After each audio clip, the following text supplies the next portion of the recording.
Assalamualaikum warahmatullahi wabarakatuh. Nah, teman-teman, kali ini kita update lagi ya, menyusul B860HP5.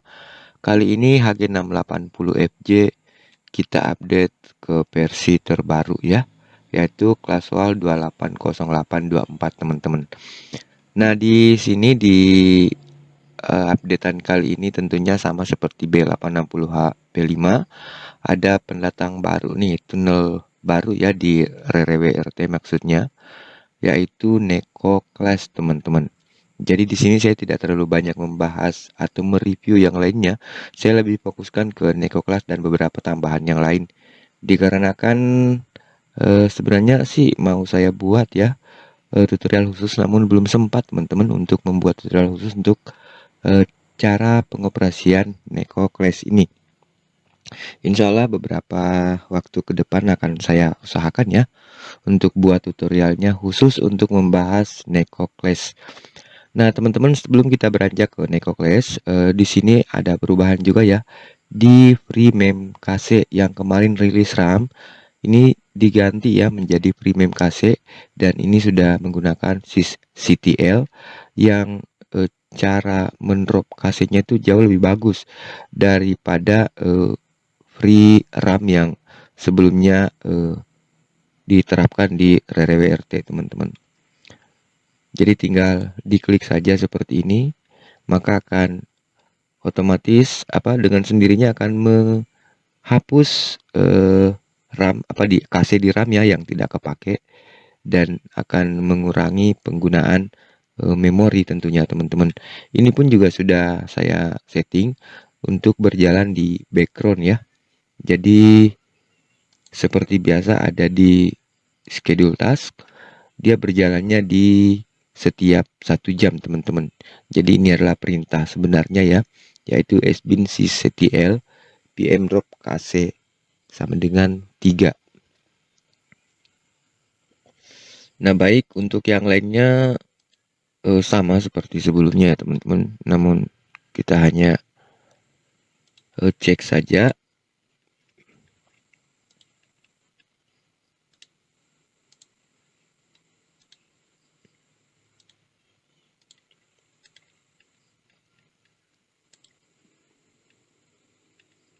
Seperti biasa ya, net monitor setting sendiri teman-teman, sesuaikan dengan interface kalian di folder www ya, filenya netdata.html. Cek dulu tab connection. Oke.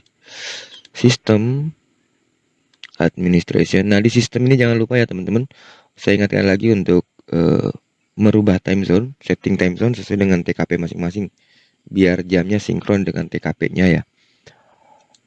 Oke, untuk yang lainnya aman nih, aman. Lanjut ke administration.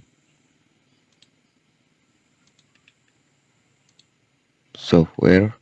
Jadi semua modul-modul yang terupdate di repo OpenWRT itu sudah terupdate ke yang terbaru ya teman-teman di versi kali ini. Kita cek di bagian startup. Seperti biasa ada internal LED indikator ya. Start service SH, schedule task sudah. Disk manager, kemudian file manager. Untuk file manajernya semakin smooth. Semua modul PHP 8 juga sudah diupdate di versi kali ini teman-teman. Mount point aman. Amlogic service untuk CPU setting kita cek dulu. Oke. Kemudian shutdown, reboot, kita cek di bagian modem. AT message masih belum diupdate kecuali 4G connection ya. Ini sudah terupdate ke versi yang terbaru dari officialnya teman-teman. Officialnya itu ada di GitHub ya. Modem info sebenarnya mau saya hapus tapi belum ya. Double sih sebenarnya modem info dengan 4G connection. Nah, monitor untuk modem-modem Huawei, baik yang koneksinya menggunakan USB maupun yang menggunakan RJ45 atau kabel LAN teman-temannya. Activity log, configuration aman semua. Nah, kita lanjut ke bagian service. Ada password di sini. Untuk passwordnya sendiri sudah menggunakan password terbaru yaitu versi 478-1. Sedangkan untuk core-core yang lainnya silahkan teman-teman cek aja sendiri. Berhubung sebenarnya sudah saya update juga, tapi tidak menutup kemungkinan sebelum saya upload ada updatean lagi dari official masing-masing core ini teman-teman. Nah untuk OpenClaw sendiri tidak ada perubahan di sini. Masih menggunakan versi 46014 beta ya. Nah di sini base 64 decode semestinya sih mau saya hapus tapi belum juga, berhubung jika ada Neko Class berarti base 64 decode dan kodenya itu double karena sudah ada fasilitas di Neko Class teman-teman.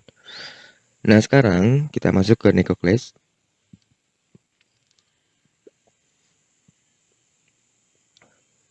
Di tunnel Neko Class kali ini di versi HG680FJ itu ada perubahan sedikit dari versi sebelumnya. Di versi kali ini itu sudah menggunakan versi 1137 beta. Sedangkan di B860HP5 itu kemarin menggunakan 1.1.35 beta. Jadi seperti itu ya, ada perubahan sih sedikit. Nah, kemudian di bagian startup, Nekonya saya disable di sini teman-teman. Ya. Jadi kalau teman-teman ingin menggunakan tunnel hanya terpaku pada Neko Class, sebaiknya di enable di sini ya. Di enable. Sebab jika saya enable di sini teman-teman, itu sudah otomatis running ya Neko Class-nya. Setiap STB di restart itu pasti running. Saya sudah coba berapa kali tetap running teman-teman. Jadi di sini di startupnya saya disable sebab jangan sampai ada pengguna OpenClass ataupun Paswal yang tidak menggunakan atau belum mahir menggunakan Neko Class akan kebingungan nantinya jika OpenClass maupun Paswalnya tidak bisa jalan. Nah maka di startupnya sengaja saya disable teman-teman. Dan meskipun sebenarnya disable jika kita ingin menggunakan Neko Class bisa tanpa mengenable di startup ya, bisa langsung di enable Mihomo. Nah di sini bisa langsung running ya teman-teman. Jadi konfigurasi yang saya sudah terapkan di sini itu konfigurasi default dari saya dan itu sudah bisa jalan langsung ya setelah mengisi atau mengganti akunnya teman-teman. Jadi di sini langsung bisa running sama seperti OpenClass ya. Meskipun akunnya akun asal-asalan, yang penting formatnya benar itu bisa running. Jadi begitu juga di Neko Class ini. Itu saya rasa sangat membantu ya. Jadi terutama teman-teman yang belum mahir untuk mengkonfigurasi bisa melihat langsung jika tidak bisa running. Nah, otomatis ada konfigurasi yang tidak benar atau kurang tepat. Tapi jika sudah bisa running seperti ini, itu tinggal mengisi akun ya atau memperbaiki akunnya saja maupun bugnya teman-teman.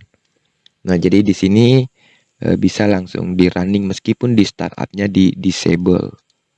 Oke, di sini saya disable lagi. Dan jika sudah disable, ini sebenarnya menunggu refresh dari auto refresh OpenWRT bawaan ya. Jadi tidak langsung stop di sini teman-teman. Kecuali jika kita buka ulang Neko Class-nya, maka akan kelihatan di sini kalau Mihomo Core-nya itu sudah not running. Jadi seperti itu. Ini sebenarnya sangat cepat, baik di enable maupun disable itu langsung berhenti teman-teman. Jadi durasi restart firewall-nya itu jauh lebih cepat ketimbang OpenClass dan Paswal. Nah, lanjut di sini belum bisa enable Syncbox ya teman-teman karena saya belum menemukan konfigurasi Syncbox yang bisa berjalan di sini. Karena saya sih memang belum pernah menggunakan Syncbox sebelumnya teman-teman. Yang filenya itu berbentuk JSON ya, ekstensinya JSON jika menggunakan Syncbox di sini. Nah, oke kita cek lagi. Di sini ada tambahan juga beda dengan B860HP5. Di sini sudah ada Mihomo admin panel ya di sini. Ada juga Syncbox Management Panel. Kemudian ada juga Syncbox Monitoring Panel. Nah, tampilannya seperti ini teman-teman. Jadi karena tidak menggunakan core Syncbox, tentu di sini statusnya stopped ya.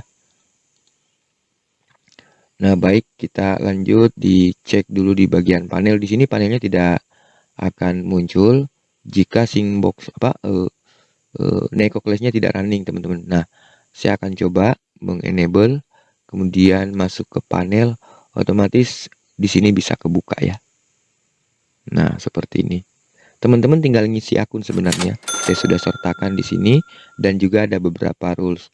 Paling nanti tinggal merubah-rubah ya sebagian konfigurasinya untuk menyesuaikan dengan konfigurasi atau rules yang teman-teman gunakan. Nah, yang saya maksud dirubah sedikit itu di bagian configuration, teman-teman. Terutama itu di bagian bawah ya. Nah, teman-teman bisa perhatikan karena di sini saya menggunakan beberapa rules. Saya menerapkan beberapa rules di sini ya. Jadi teman-teman bisa lihat. Nah, di sini ada rules direct, reject, zero tier, streaming, sosmed, dan e-wallet. Nah, di sini saya arahkan ya, teman-teman bisa melihat di sini saya arahkan kemana. Ini nanti bisa dirubah teman-teman. Jika teman-teman hanya ingin menggunakan satu akun, misalnya akun satu, cukup diganti semua ke akun satu ya. Nah, di sini streamingnya ada di akun 4 teman-teman. Jadi yang berfungsi di sini sih akun 1 dengan akun 4 ya. Akun 2, 3 meskipun tidak diisi tidak masalah teman-teman. Nah, kemudian di bagian proxy, teman-teman tinggal edit ya seperti ini. Mau pakai satu proxy aja di sini, yang bawah ini dihapus boleh. Kemudian kalaupun mengganti akun, baik Pimes, Trojan maupun Shadowsock, ini diperhatikan ya teman-teman. Name-nya itu jangan ada yang sama dari seluruh akun yang ada. Jadi pakai berapa akun pun tidak masalah. Yang penting namanya itu beda ya. Misalkan di sini DO1, di sini DO2. Ini masih akun 1 ya, di akun 1. Nah, di akun 2 mestinya Pimes DO3 misalkan dan 4. Akun 3 ya 5 dan 6 seperti itu. Intinya jangan ada yang sama. Kalau sama itu tentu akan error dan tidak berjalan maksimal, teman-teman. Jadi cukup ganti di bagian tipe sampai bagian host ya. Jadi mau Pimes, Piles maupun Trojan tidak masalah. Mau ganti nama juga tidak masalah, teman-teman. Tidak ganti juga sama sekali tidak ada masalah. Mau dikasih nama Pimes pun tapi akunnya Trojan juga tetap nggak masalah ya. Terus seperti itu ya, akun 4 kita select begini. Nah, misalkan sedang edit, tinggal save proxy seperti ini teman-teman. Begitu pula dengan rules, bisa kita edit ya. Reject misalkan, kita select dulu. Nah, bisa langsung save rules di sini. Nah, untuk bagian convert ini kayaknya convert file Pimes, misalkan Pimes ya yang berbentuk link itu bisa di-convert di sini teman-teman. Dan hasil convertnya itu bisa langsung berbentuk konfigurasi kelas. Oke. Teman-teman bisa lihat di sini supportnya Trojan, Hysteria, Pimes, Piles, dan Shadowsock. Oke, kita lanjut ke bagian subscribe. Ini sih sama dengan menu yang di depan tadi ya teman-teman. Bisa, nah tetap masuk ke sini ya, Mihomo File Manager. Nah, kalau yang satunya configuration, subscribe, yang ini Syncbox File Manager. Jadi sama dengan yang di halaman depan teman-teman. Nah, di sini Syncbox Management Panel dan Mihomo Admin Panel. Syncbox Monitoring Panel. Nah, ini ya sama ya.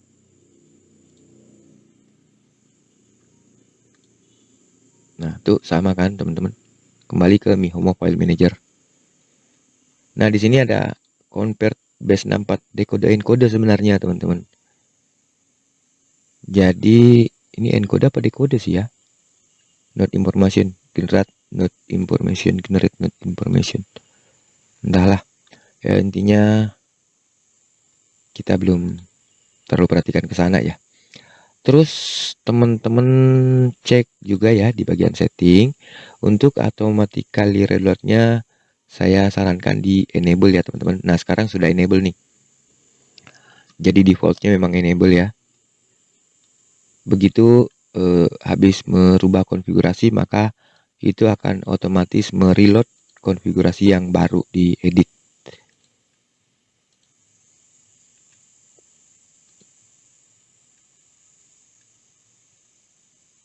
Nah, jika sudah disable itu lama teman-teman. Meskipun ada kedipan tapi tidak langsung ya, karena menunggu refresh dari OpenClass-nya, OpenWRT-nya. Nah, di sini baru Mihomo is not running. Jadi nanti kemungkinan besar akan ada perbaikan di sini ya, biar bisa langsung kelihatan gitu, begitu disable maupun di enable. Baik teman-teman, kita lanjut. Zero tier-nya kita cek dulu aman ya. Terminal. Nah, terminal itu ada penambahan informasi kernel di sini ya. Lanjut ke bagian network interface. Saya belum terkoneksi ke internet ya teman-teman. Tidak ada device yang terkoneksi di bagian WAN. Kita cek di bagian routing, DHCP DNS, terutama bagian forward, oke aman. Diagnostik, firewall. Nah, firewallnya juga saya rubah ya, di bagian forward saya accept, karena beberapa teman-teman yang sempat menggunakan konfigurasi forward itu tidak berfungsi dikarenakan di general settingnya itu di reject di sini teman-teman. Jadi saya defaultnya input, output, dan forward saya accept semua. Nah, kita cek dulu di bagian link icon navbar untuk NecoClass aman, password, kemudian file manager, net monitor, dan interface aman ya teman-teman. Terminal ya, CD khusus. Nah ya, CD yang di sini itu khusus untuk OpenClass ya teman-teman. Jadi meskipun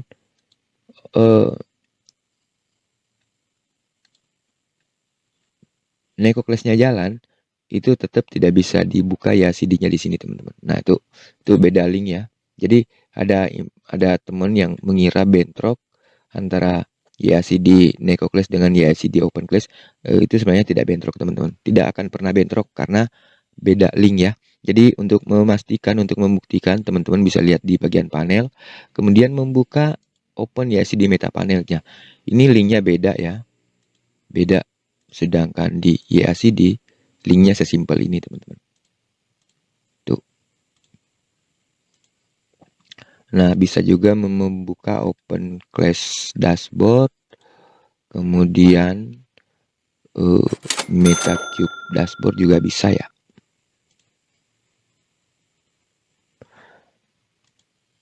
Nah, baik teman-teman, saya rasa cukup sampai di sini penjelasannya. Suatu saat kita akan bahas NecoClass lebih mendetail lagi.